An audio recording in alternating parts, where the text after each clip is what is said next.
Inayahan ko po kayong lahat na tumayo para po sa pagbasa ng salita ng Diyos. Again, tayo po yung magabayan. It's Proverbs chapter 2 to 3, 6 to 7, and lastly, verse 9. Ito pong salita ng Diyos, verse 2. Treasures gained by wickedness do not profit, but righteousness delivers from death.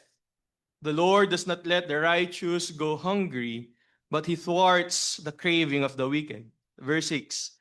Blessings are on the head of the righteous, but the mouth of the wicked conceals violence. The memory of the righteous is a blessing, but the name of the wicked will rot. Lastly, verse 9. Whoever walks in integrity walks securely, but he who makes his ways crooked will be found out. Tayo po ay makakapo na. Tayo po ay umukot, pumikit at manalangin, hingin ng paggabay ng ating Diyos, pag-aaral ng kanyang salita. Let's pray. Manaming Diyos, salamat po sa pribilehiyo at pagkakataon na kami makasamba sa iyo. Hindi na lamang sa umaga, maging sa gabi po nito saan we will be concluding this Lord's Day in obedience to your will for us to honor this day, to celebrate the resurrection of our Lord and Savior Jesus Christ, to be reminded of the gospel that we direly need every day of our lives. Kaya naman naming Diyos, nawa, ikaw po ay malugod na kami pagpalain sa pagpapahayag ng iyong salita sa hapon po nito. At maluwalhati ka po nawa namin at ang ebanghelyo ng aming Panginoong Kristo, kanyang perpekto at kumpletong ginawa para sa amin ang siyang maipahayag sa aming kalagitnaan sa mga oras na ito. Lahat pong ito ay dinadalangin namin sa pangalan ni Kristo Jesus. Amen. Mga kapatid, ang title ng exhortation na ito is The Vanity of Wicked Gain. At kagaya ng sinasuggest ng title na ito, lahat ng mga bagay, kayamanan sa ating paningin na maaari nating makamtan illegitimately. At ano ibig sabihin ng illegitimately? Mga bagay o kapamaraanan na taliwa sa kalooban ng Diyos, sa kanyang matalino, mabuti, at makatwirang kalooban. Lahat ng ito, kahit sa paningin natin, ito'y kayamanan, ito man ay pangalan, mabuting pangalan para sa ating mga sarili, o yung ating sense of security. Lahat ng ito ay walang saysay at lahat ng ito ay walang kapararakan. Again mga kapatid, anything that is gained illegitimately, that is contrary to the wise, good, and righteous will of God, whether it be treasures named for ourselves, a sense of security, is not only wickedly vain, but also vainly wicked sa harapan ng ating Diyos. Kaya naman, kung itong lahat ay mga bagay na hindi nakalulugod sa harapan ng Panginoon, mga kasuklam-suklam, mga masamang bagay, at ultimately, ito ay walang saysay, ang sagot sa ating sa hapon na ito ay hindi lamang tayo ay magkaroon ng kawalan ng desire sa mga bagay sa mundo na ito, kundi ang dapat na tugon natin ay tayo patuloy na magtiwala sa ating Diyos. Ang mabuting balita ay nagpapaalala sa atin na kay Kristo Jesus, lahat ng mga bagay ay nabibilang na sa atin kung tayo ay kabilang o pinag-isa na sa Kanya. Mga bagay na hindi natin makakamtan sa pamamagitan ng masamang kapamaraanan. Mapalalahanan nawa tayo sa hapon na ito mga kapatid na tayo ay dinamitan na ng katwiran ng Panginoong Kristo. Kaya naman tayo makalalakad sa katuwiran at tayo ay makapagtitiwala sa Diyos na ipagkakaloob niya lahat ng ating mga pangailangan at mag-iingat sa atin habang tayo ay naglalakbay sa mundo na ito.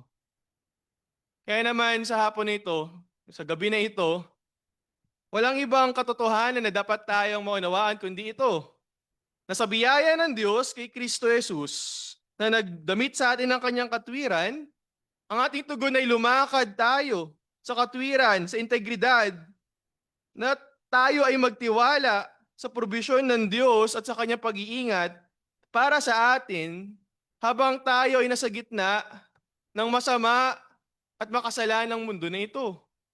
Sa English, mga kapatid, by God's grace in Christ Jesus, who has clothed us with His righteousness, let us walk in righteousness and integrity, trusting the Lord's provision and preservation amid the wickedness of this fallen world. At makikita natin ito expressly obvious sa mga passage po na binasa natin kanina sa tatlong bagay. Una, titignan natin yung verses 2 to 3. Makikita natin that we are sufficiently cared for. Pangalawa, in verses 6 to 7, makikita natin that we are spiritually crowned. At pangatlo, in verse 9, that we should walk securely content sa provision ng ating Diyos. Kaya naman tignan po natin yung unang bahagi natin pag-aaral. Sufficiently cared for. Makikita natin dito yung pagpapatuloy ng contrast na ginagawa ni Solomon, the author of this proverb, in verse 10. Kung saan, in the previous Lord's Day, nakita natin, kinokontrast si Solomon yung wisdom sa folly. Dito naman makikita natin kung paano kinokontrast si Solomon yung wickedness and righteousness. Yung wicked and yung righteous. And dito, right off the bat, the issue here is not simply wealth. Ang issue dito hindi lang basta, hindi, masama yung maging mayaman. Hindi ganun yung issue dito. Ang salita ng Diyos ay hindi kinokondem na tayo ay magkaroon ng mga ari-arian kung ito ay mula sa honest labor. Ito ay nakamtan natin sa pamamagitan ng mga legitimate means sa pinagkaloob sa atin ng Diyos. Kaya nga the issue is the gain acquired through wickedness. At malinaw itong sinasabi sa passage natin. Gain that requires us to compromise the truth, to compromise integrity, justice, or to compromise the faithfulness of God. Kaya dito, tingnan natin mga kapatid yung words na ginamit ng author. Sabi niya dito, the wicked. Yung mga masasama daw sa kanilang kasalanan, ano ang kanilang ginagawa? They crave for wealth. Nag-aasam sila na magkamal ng kayamanan, mga kayamanan sa kanilang paningin, para magkaroon sila ng mga bagay na ninanais nila. Pero sabi ni Solomon dito, balikan natin yung verse 2. Ano sabi dito? Treasures gained by wickedness do not profit. Makita po natin kung paano yung ginamit ni Solomon, yung mga salita. Ang mga kayamanan na nakakamtan sa pamamagitan ng kasamaan, diba? Parang, they gain treasure. Pero sabi ni Solomon, they do not profit. Walang saysay, walang pakinabang ang mga kayamanan na ito kung ito ay nakamtan sa pamamagitan ng kasamaan. Kaya napakaganda ng point dito ni Matthew Henry in his commentary on this passage. Sabi niya, treasures of wickedness profit nothing. Bakit daw? Because they do not profit the soul. They will not purchase any true comfort or happiness. Ito yung nakakalungkot mga kapatid. Itong treasure na binabanggit ni Solomon dito, it is enticing in the eyes. Napakaganda niyan tingnan. Parang yun na yung kinakailangan mo sa iyong buhay. Kaya naman, kapag ikaw ay nasilaw sa mga kayamanan na ito, haasamin mo ng aasamin yung mga kayamanan na ito. To the point na kahit na illegitimate yung means, illegitimate yung manner ng pagkamit ng mga kayamanan na ito, ipupurso mo siya. Kahit na sa pamamagitan ng kasamaan, ng pandaraya, ng panlalamang ng kapwa, you will pursue it kasi you are enticed by the value of these treasures. Only to find out at the end of the day na wala palang pakinabang ang lahat ng bagay nito. Ito yung vanity ng wicked gain. Nakakala mo yun na yun. Hindi, magkaroon lang ako ng bagay na ito. Talagang, yun na talaga yun. Diba? Magkaroon lang ako ng gantong klaseng kalaking sweldo. Yun na yun. Karoon lang ako ng gantong klaseng cellphone. Yung latest. Taon-taon may latest. Diba? Yun na yun. And that's the vanity of wicked gain. Sa tingin ng masasama, ito ay kayamanan, pero wala itong kapakinabangan. Maaaring dumami ang kanilang ari-arian dahil sa kanilang kasamaan, pero wala naman itong idudulot na kapayapaan sa kanilang mga puso't isipan. Maaaring sa mundo na ito, they find security. Diba? Nakatira sila sa mga matataas na bakuran. Sabi nga nung kanta, kahit walang fiesta, laging may handaan. Pero ano, meron silang possessions. They feel secure sa mundo na ito. Pero nakakalungkot. It will not profit them anything. It will not secure their souls. Yung temptation dito ng wicked gain ay yung magkaroon ka ng mga kayamanan na pwede mong i-flaunt sa harapan ng mga tao. It can make you rich before men, but it cannot make you righteous before God. Kaya nga yung wicked, itong mga masasama, sila na mga walang ibang hangarin kundi magkamal ng kayamanan, wala sila ibang gagawin kundi mag-gather in their greed, in their craving. Sabi ni Solomon, they crave. They crave and they crave and they crave. For what? For wealth. Meron silang insatiable desire to gain more and more and more wealth for themselves. Na kahit anong kapamaraanan, kahit sa pamamagitan ng kasamaan, gagawin nila. Pero ito yung comfort sa atin, mga kapatid. Ito yung sinasabi ng salita ng Diyos para sa atin. Bagamat yun yung kalalagayan, yun yung katotohanan ng kasamaan sa mundo na ito, makikita natin ito. We can observe this around us. Hindi lamang sa political scene, kahit saan ka magpunta. Parang naging norm yung paggawa ng kasamaan to earn the favor of people. Sabi nila, napakahirap magnegosyo sa Pilipinas. Kapag hindi ka susunod doon sa kalakaran, hindi ka makukuha ng mga gusto mong maging kliyente. Na dumadaan sa mga shortcuts, dumadaan sa mga proseso na hindi tama. For what purpose? To satisfy their cravings for more wealth and more wealth and more wealth. Pero ito yung comfort sa atin. Ang sabi ng passage natin, mga kapatid, this is not the case for us. This is not the case for the righteous. Maaring yung matutuwid, yung mga hindi sumasabay, hindi gumagawa ng kalakaran ng mundo na ito, parang sila pa yung nalulugi, di ba? Parang sila pa yung hindi nagpa-prosper sa mundo na ito. Parang sila pa yung napag-iiwanan. They may appear to have less. Pero ito yung katotohanan. They possess something far greater than those treasures in this world. At ano yun? Yung faithful provision and preservation ng Diyos para sa kanila.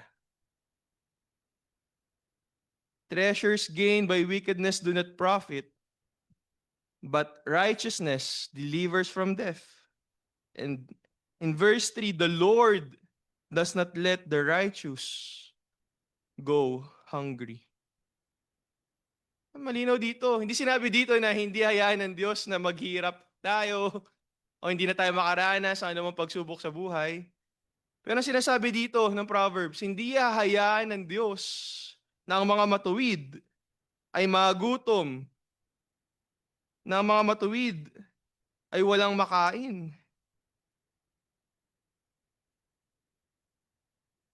Kaya yung tanong natin dito, mga kapatid, hindi lamang basta mali ba na magkaroon ng kayamanan sa pamamagitan ng masamang kapamaraanan? Hindi yun yung tanong natin dito. Ang tanong natin ngayon, ba't may pagpapalit? Yung kayamanan na ikaw ay kabilang sa Diyos sa pamamagitan ni Kristo Jesus, na ikaw ay mag-e-enjoy ng kanyang provision and preservation. Ba't mo ito'y pagpapalit sa mga temporal na kayamanan na wala namang pakinabang? Kaya dito makikita natin yung contrast. The wicked, ano yung kanilang description? They crave. They crave and they crave and they crave for more. But the righteous are cared for. Ang mga matutuwid ay tinutugon ng Diyos ang kanilang mga pangangailangan. Kaya nga yung matuwid, as explained here in Proverbs chapter 10, hindi nila kinakailangan to secure themselves ng mga bagay na tingin nila ay kailangan nila sa pamamagitan ng masamang kapamaraanan. Hindi kinakailangan ng matuwid na, hindi, kailangan ko mag-ipon na mag-ipon. Dapat ganito laman ng bank account ko para sigurado ako na kahit ano man mangyari sa buhay ko, secured na ako. Diba? Ito yung sinasabi ng Panginoon Kristo sa isang parable na kanya tinuro. Merong isang lalaki, isang tao, sabi niya, hindi, gigibain ko yung aking impukan, magtatayo ko na mas malaki. Mag-iipon ako doon, pag puno na yun, uupo na lang ako at i-enjoy ko yung lahat ng aking pinaghirapan. Ano sabi ng Diyos sa kanya? Hangal. Ngayon din, babawian ka na ng buhay. Sino makikinabang sa lahat ng iyong kayamanan? And it resounds in our minds. Yung sinabi ng Panginoon sa Kristo. Anong kapakinabangan na makamit ng tao ang lahat ng kayamanan sa mundo nito?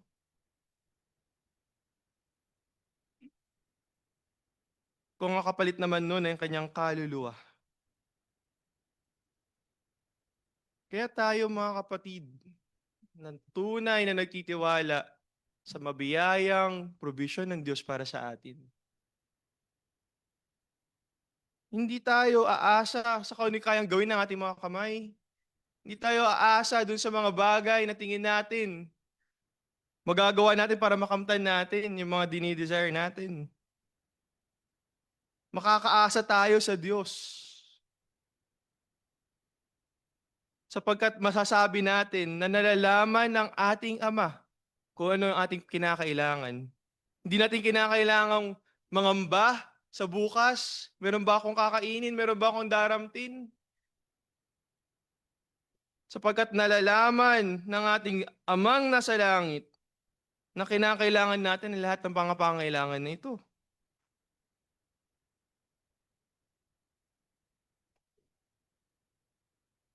Sabi ni Matthew Henry sa kanyang commentary, the Lord will not suffer the soul of the righteous to famish. Ibig sabihin mga kapatid, na ang mga matuwid, they are kept alive purely by the favor of God to them. Hindi tayo narito ngayon dahil ang sipag natin magtrabaho. Diba? Ikaw yung unang papasok sa opisina, ikaw din yung huling uuwi. O kaya ikaw yung pinakamaraming output every month. Kaya ikaw yung pinakamataas na metrics. Pag nagkakaroon ng performance review, ikaw lagi yung pinakamagaling. Hindi mga kapatid. Bagamat lahat ng yun ay kinakailangan natin gawin bilang ating patotoo na tayo ay kabilang kay Kristo Jesus at tayo ay mga mananampalataya ni Kristo Jesus. Therefore, yun yung ating mapagpasalamat na paglilingkod sa ating Diyos. Pero hindi tayo naririto ngayon dahil sa lahat ng mga efforts na meron tayo, kundi dahil sa biyaya ng Diyos, sa kanyang pabor, sa kanyang kahabagan para sa atin, tayo ay kanyang iniingatan, tayo ay kanyang sinusustain, and all our needs are supplied for. Dahil siya ay Diyos at ating Ama na nakaaalam ng lahat ng ating mga pangangailangan.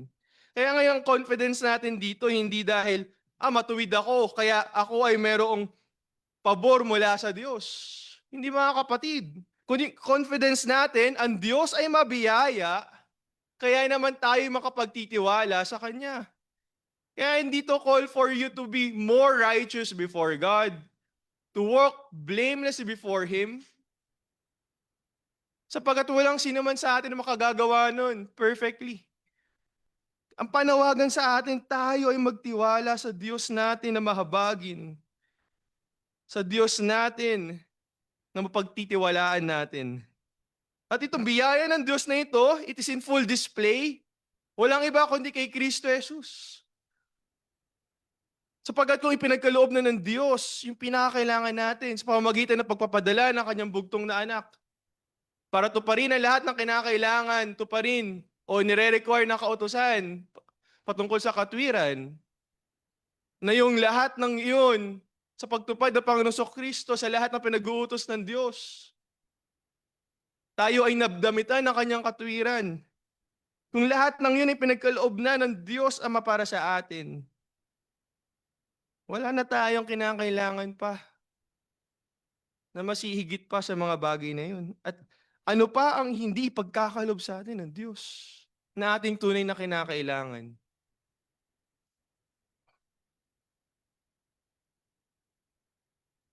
Kaya naman mga kapatid, yung kasamaan, hindi maibibigay nito sa atin yung ating kinakailangan. Wickedness can never give us what only God can provide. When there are surveys tungkol sa ano ba yung mga motivations ng mga Gen X, Millennials, Gen Z, yung mga kaedad ko dito, patungkol sa buhay, madalas yung theme na lumalabas, to get ahead in life, to get ahead. Diba? To get ahead of my peers, to get ahead of my neighbor, to get ahead of my batchmates. Kapag nag-reunion, lagi ang tanong, o ano nang title mo? O ano nang salary? Ano nang tax bracket mo? O ano nang nakamit mo sa buhay? Laging ganun, to get ahead, to get ahead. Pero hindi yun yung ating ultimate motivation bilang mga mananampalataya kay Kristo Jesus. Hindi yun yung ating goal habang tayo nasa mundo na ito. We are not here to get ahead of the people around us. Hindi dapat ito yung tanong natin na how can I get ahead in life? Paano ko ma-achieve yung mga bagay na gusto kong ma-achieve sa buhay na ito? Hindi mga kapatid. Yung tanong na dapat na tinatanong natin sa ating mga sarili ay ito, ako ba ay tunay na nagtitiwala sa mabiyayang probisyon ng Diyos na matatagpuan kay Kristo Jesus na kanyang ipinadala para sa akin upang ako'y makalakad sa katwiran na nire-require niya sa akin? Yun dapat yung tanong na tinatanong natin sa mga sarili. Do I truly rely solely on God's gracious provision in Christ Jesus, whom He sent for me, so that I may walk in righteousness? Again, yung issue dito, kung tayo ay hindi matatagpuan sa biyaya ng Diyos, kung ating mga mata ay maliliis sa mabuting balita, yung issue dito is our insatiable desire to gain more dahil sa ating kasamaan, dahil sa ating pagiging makasalanan, Hindi natin makokontrol. At dahil gusto natin na magkamal ng mga bagay na makikita natin sa mundo na ito, we will do all means in our power and our disposal, even if it is beyond what legitimately belongs to us. Kahit mga bagay na hindi kalooban ng Diyos sa gawin natin, gagawin natin para lamang makamit natin yung cravings ng ating makasalanang puso. At ano yung solusyon? Ano yung solusyon dito, mga kapatid? Hindi ito ay to control your cravings, to control your desire. The only solution is to find our satisfaction in the complete and perfect work of Christ Jesus for us. Again, the only antidote to this is to find satisfaction in the complete and perfect work of Christ Jesus for us. Sapagkat nababatid natin ng ating Diyos amang nasa langit, hindi tayo pababayaan sa ating mga pangangailangan. Tunay na siya ay sapat at mag-iingat sa atin, ipagkakaloob ng sapat ang lahat ng ating kinakailangan sa araw-araw. Kaya tayo nakapananalangin sa ating Diyos, Ama, na bigyan mo kami ngayon ng aming kakanin sa araw na ito, sapagkat sapat ang provision ng Diyos para sa atin. That we are cared for by our Heavenly Father. And not only that, hindi lamang yung mga material na bagay sa mundo na ito yung dapat hanapin natin ng satisfaction sa ating Panginoon Kristo. Pero maging yung ating identity, yung ating pagkakakilanlan. Dapat lahat ng ito ay hanapin natin kay Kristo Jesus, in whose name we are named after. And this leads us to our second point. Spiritually crowned. Puntahan po natin yung verses 6 to 7, mga kapatid. Meron ditong movement from what we possess to who we are. Hindi lamang yung that the wicked seeks treasures, then the righteous receives blessings. Here, makikita din natin that the wicked seeks to make a name for himself. But the righteous leaves behind the name that is a blessing. Palagi nating naririnig, or at least ako sa kinalakihan kong simbahan, lagi nilang tanong, anong legacy ang gusto mong iwanan sa mundo na ito?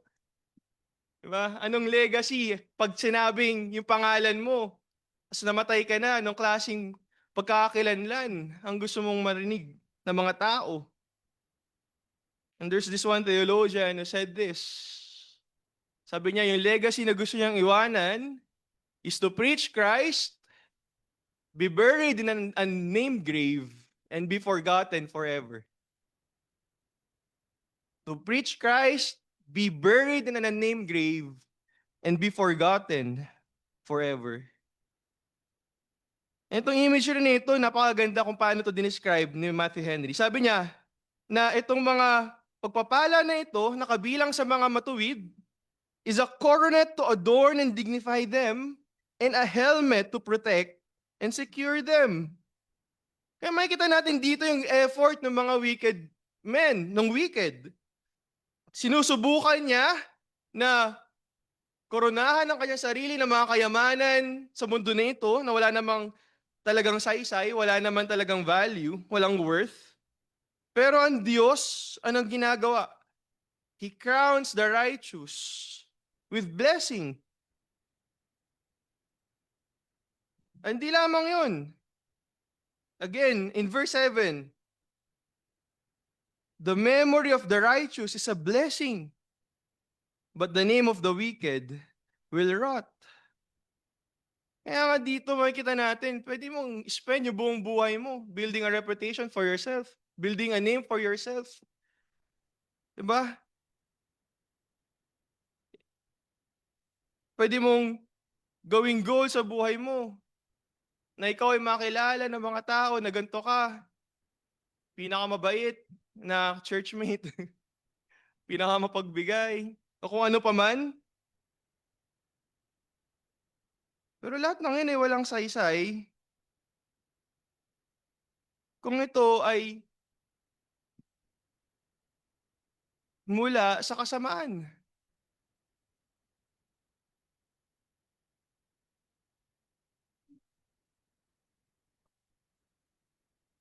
Pero mga kapatid, isang babala lamang dito, dapat maging maingat din tayo. Hindi ibig sabihin nito na tayo ay nagiging matuwid sa harapan ng Diyos o dapat tayo maging matuwid sa harapan ng Diyos para tayo bigyan ng Diyos ng pagpapala, ng magandang pangalan. Kundi ang tamang pagkakaunawa natin dapat dito, tayo ngayon ay meron ng tamang katatayuan sa harapan ng Diyos. Tayo ay dineclare na matuwid sa harapan ng Diyos dahil kay Kristo Jesus na nagdamit sa atin ang kanyang katuwiran. At dahil dito, dahil una na natin tinanggap yung katuwiran ng Panginoon Kristo, ito yung basis ngayon kung paano tayo mamumuhay. Kaya nga dito hindi tayo gagawa ng pangalan para sa ating mga sarili, para tayo yung maalala ng mga tao. Sa pamamagitan nating sariling lakas, sa pamamagitan nating sariling mga kapamaraanan para tayo ay maging kaaya-aya, o ating pangalan ay maging kaaya-aya sa alaala ng mga tao. Kundi dahil tayo ay matuwid na dahil kay Kristo Jesus, kaya tayo makalalakad na may katwiran. Kaya tayo makalalakad na may integridad sa harapan ng mga tao. At hindi yung pangalan natin yung pinuput forward natin sa harapan ng mga tao. Bakit?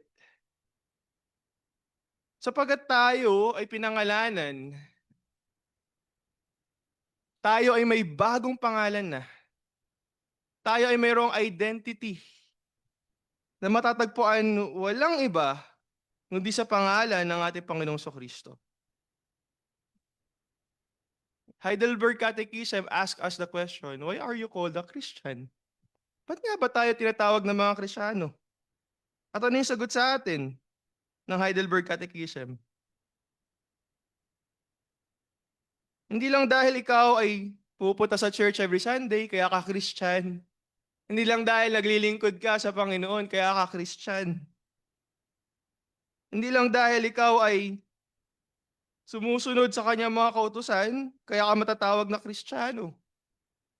Ano sabi ng ating katekismo? You are a Christian because you are united to Christ, the head of the body. God has so united you with Christ that you share with His anointing. To be what? To be a prophet, priest, and king. As a prophet, we confess His name. As a priest, we present ourselves as a living sacrifice of thanks to Him. And as a king, we fight with a free and good conscience against sin and the devil in this life, and hereafter reign with Christ over all creation for eternity. But I want us to focus dun sa una. As a prophet, we what? We confess His name. Kaya nga dito makikita natin yung pagpapala na meron ng mga matutuwid ay hindi dahil ang kanilang pangalan ay maaalala, kundi sapagkat sila ay mayroong pribilehiyo na ipahayag ang pangalan ng kanilang tagapagligtas na siyang pinagmumulan ng kanilang katwiran. Sila ay matuwid hindi dahil sa kanilang mga mabubuting gawa o sa kanilang pagsunod sa Diyos, kundi sila ay matuwid dahil kay Kristo Jesus sa tumupad, sumunod sa lahat ng pinag-uutos ng Diyos. At yung pagpapala na ito ay maipahayag, mai-confess yung kanyang pangalan sa madla, sa gitna ng masama at makasalanang mundo na ito. Yun yung tunay na pagpapala, mga kapatid. Yun yung tunay na pagpapala. Kaya naman ang mga mananampalataya, hindi natin kinakailangan mag-manufacture ng ating significance sa mundo na ito. Hindi natin kinakailangan, hindi gusto ko maging isang nanay na talagang yung pinakamabait. Yung kapag nakita nila yung anak ko, pupurihin nila yung pagiging magulang ko. Hindi gano'n mga kapatid. O kaya ako yung estudyante sa school na talagang paborito ng mga professor. Hindi pa nagtatanong, nagtataas ka na ng kamay, no? Hindi natin kinakailangan mag-manufacture ng ating significance sa mundo na ito. Hindi natin kinakailangan isipin na hindi, parang di naman ako napapansin sa trabaho, so hindi ko na lang din gagalingan yung trabaho ko. O yan, sinusobrahan mo naman sa galing para lagi kang may recognition. Di ba? Employee of the month. January hanggang December. Grabe naman. Hindi natin kinakailangan to manufacture our significance because we already have an identity in Christ. Hindi natin kinakailangan na yurakan ng ibang tao para lang patunayan yung ating worth.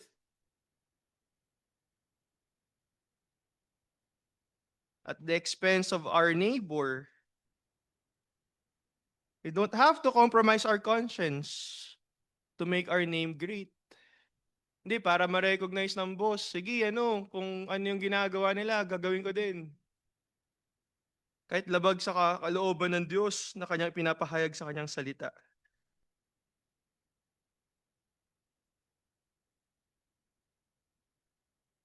So, magitan ng kasamaan, yung promise nito is this, that it will crown you with a great name. But the reality is this, it will eventually corrode your name. Pero kay Kristo Jesus, binigyan niya ang mga kabilang sa kanya ng mas hihigit pa sa ino-offer ng wickedness. Ano yun? A righteousness that will never rot. A righteousness that can never be taken away to those who truly belong to Christ. Kaya masasabi natin sa ating mga sarili, I do not need worldly glory because Christ has given me a righteousness and identity that cannot perish. At dahil dito, dahil ibinigay sa atin ng Diyos ang pinakakinakailangan natin, si Kristo Jesus na ating katwiran, tayo din ay mayroong contentment and security kay Kristo Jesus lamang. And this leads us to our third and last point, securely content in verse 9. Niisip ng makasalanan, sinisip ng masasama, itong wicked, na yung crookedness is the shortcut to security. Pero pag di ba logic dictates na kung yung zigzag versus do sa straight line, ano yung mas maiksing daanan? Hindi ba't yung tuwid? Sapagkat pag binilang mo yung distance ng zigzag, it will take you longer to reach your route. Ito yung sinasabi dito, akala ng wicked, yung crooked way, yun yung shortcut. Shortcut papunta saan? Shortcut papunta doon sa kayamanan, shortcut papunta doon sa katanyagan, at shortcut papunta doon sa security na kanyang inaasam. Yung secure life, na sa tingin niya, yun na yung buhay na kinakailangan niya. Pero dito na sabi ni Solomon, the crooked path doesn't make you secure.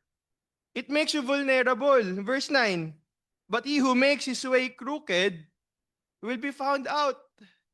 Hindi may tatago ng masama yung kanyang likong daan. Kaya doon tayo sa matuwid na daan. Hindi, biro lang. Doon tayo sa tama, sa tuwid na daan. Imagine this mga kapatid, a dishonest businessman, hindi siya matatahimik. Kinakailangan niya itago lahat ng dishonesty niya.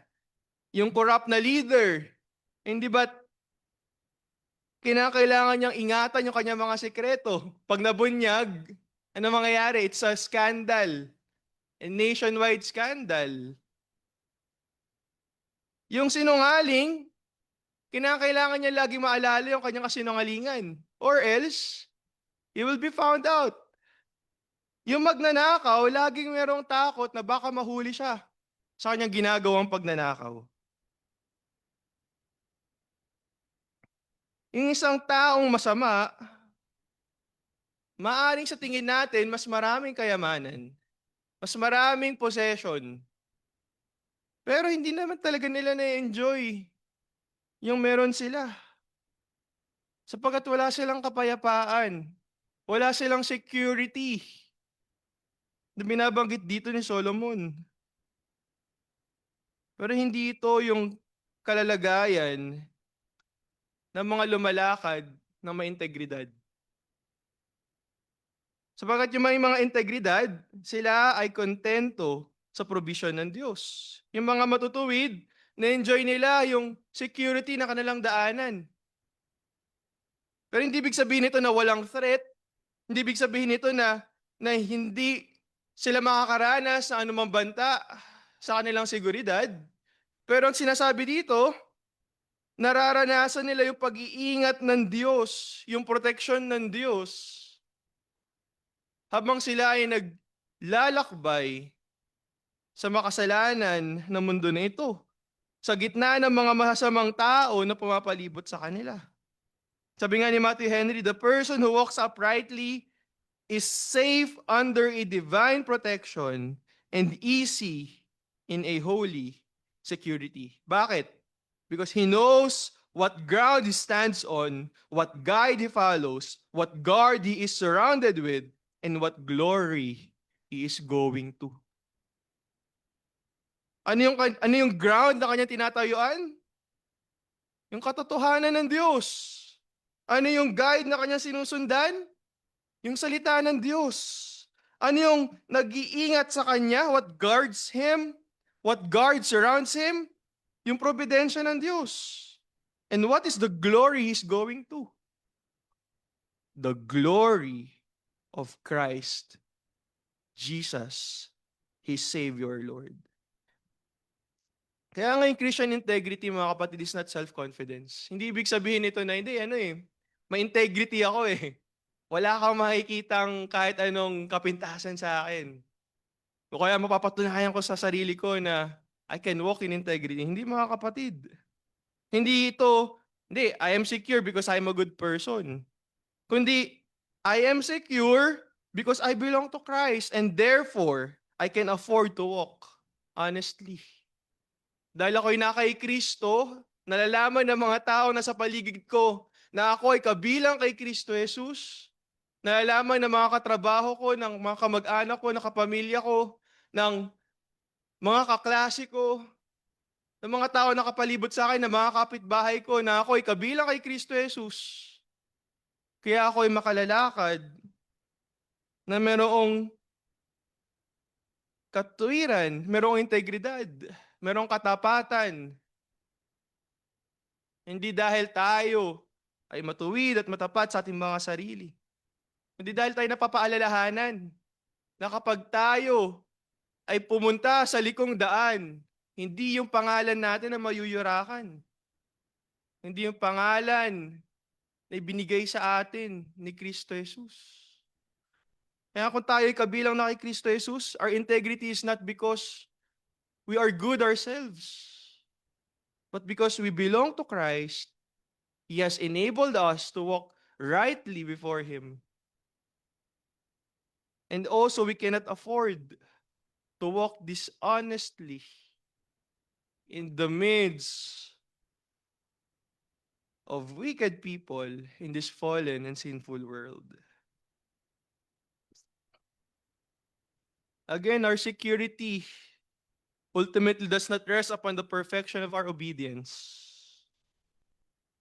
It rests upon Christ's perfect righteousness and God's preserving grace.